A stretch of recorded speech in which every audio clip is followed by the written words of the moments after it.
ಇಷ್ಟು ದಿನ ನಮ್ಮ ಅತ್ತೆ ಬಗ್ಗೆ ಎಷ್ಟು ಒಳ್ಳೆ ಒಪಿನಿಯನ್ ಇಟ್ಕೊಂಡಿದ್ದೆ, ಆದರೆ ಎಷ್ಟು ನೀಟಾಗಿ ಜಾರ್ಕೊಂಡ್ಬಿಟ್ರು.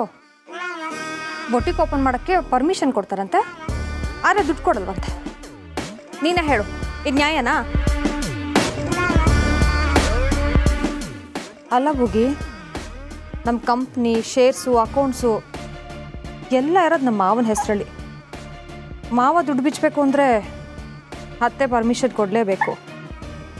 ಅದಕ್ಕೆ ಈ ಥರ ನಾಟಕ ಆಡಿದ್ರು ಅನ್ಸುತ್ತೆ.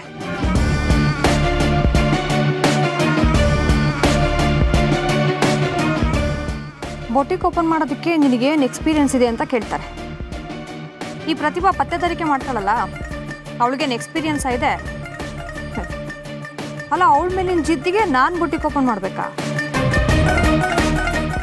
ಒಂದು ವೇಳೆ ಈ ಪ್ರತಿಭಾ ಅತ್ತೆ ತಲೆಗೆ ಏನಾದ್ರು ತುಂಬಿರ್ಬೋದಾ? ಇದ್ರೂ ಇರಬಹುದು.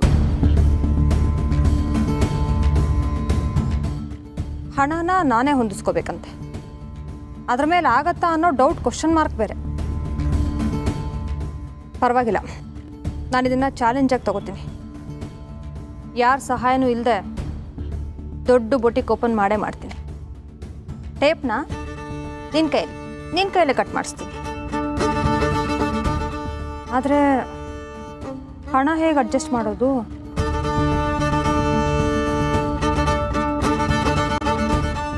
ಮಮ್ಮಿ, ಏನಪ್ಪ ಗುರುಸಿದ್ದ, ನಿನ್ ಹೆಂಡ್ತಿನ ಹದ್ಬಸ್ನಾಗ ಇಟ್ಕೊಳಕ್ ಬರಂಗಿಲ್ಲೇನ ನಿನ್ಗ?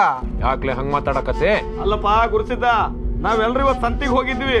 ಅಲ್ಲಿ ನಿನ್ನ ಹೆಂಡತಿ ಆ ಟೈಲರ್ಗ ಅಳತಿ ಕೊಡೋದೇನು, ಅಲ್ಲಿ ಕಿಸೇದೇನು ನೋಡಕ್ ಆಗೋಲ್ ತೆಗಿ.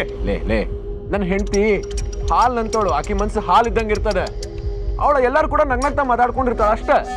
ಗುರುಸಿದ್ದ, ಅಳೋ ಗಂಡಸನ್ನ ನಗೋ ಹೆಂಗಸ ನಂಗ್ಬಾರ್ದು ಅಂತೇಳಿ ಗಾದಿ ಮಾತೈತಿ, ಗೊತ್ತೈತಿಲ್ಲ?